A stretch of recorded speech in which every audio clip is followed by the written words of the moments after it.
It's Kelsey Dickerson with SuperheroFaces.com. We are here at Stan Lee's LA Comic Con, where we found out exactly why they call him Stan the Man. And that's because he's had such a big influence on this industry, especially the creators, and some of the fans are here with us today. Is there anything about Spider-Man that you relate to? Yes. So, for one thing, he's not perfect. He's so average in his ability to just mess up all the time.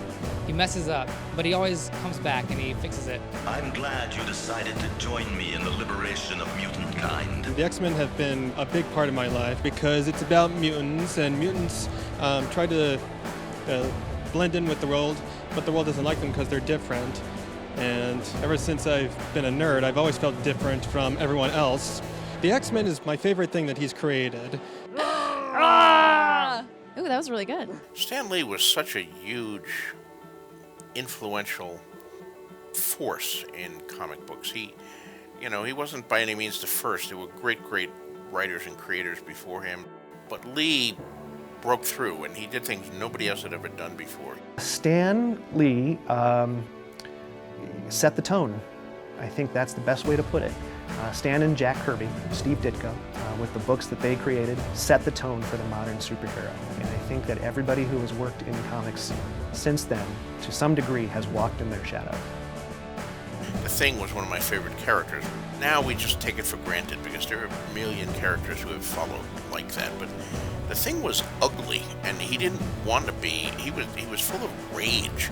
He wasn't a pure goody-goody hero. He called himself deformed. He called himself a freak. And people shunned him and were afraid of him because he was ugly. This was groundbreaking stuff for 1961 for a superhero comic. It was just amazing, and it had a huge influence on me. I'm here with Jerry Oliveris, who is the executive director of Hands of Respect. Can you tell us a little bit about it?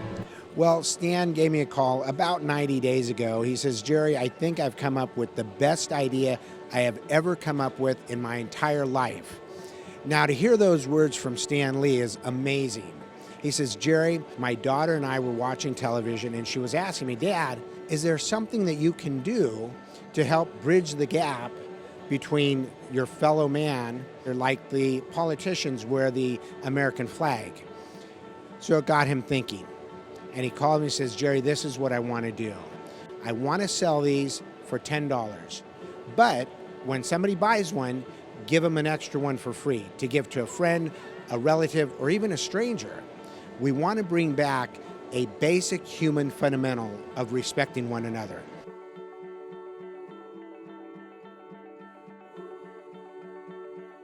We've already gotten law enforcement to contact us about purchasing these lapel pins so that they can circulate throughout their community. But in addition to that, they said, Jerry, we want the logo on the side of our patrol cars. I mean, it doesn't get any better than that.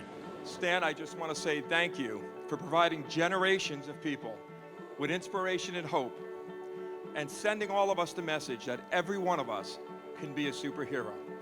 As president of Law Enforcement Against Drugs, the national program lead, as vice president and incoming president of the International Association of Chiefs of Police, and as past president of the New Jersey Chiefs of Police Association, I'm presenting you with an official police chief badge, making you a police chief in the state of New Jersey.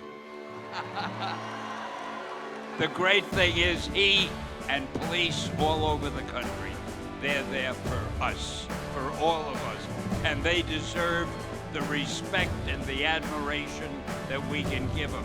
Everybody deserves respect, and that's what this is all about. Over the years, Stan Lee has transcended normal people into a world of fantasy, superheroes, and aside from teaching millions of people how to read, the positive impact that he's had on people's lives is unbelievable.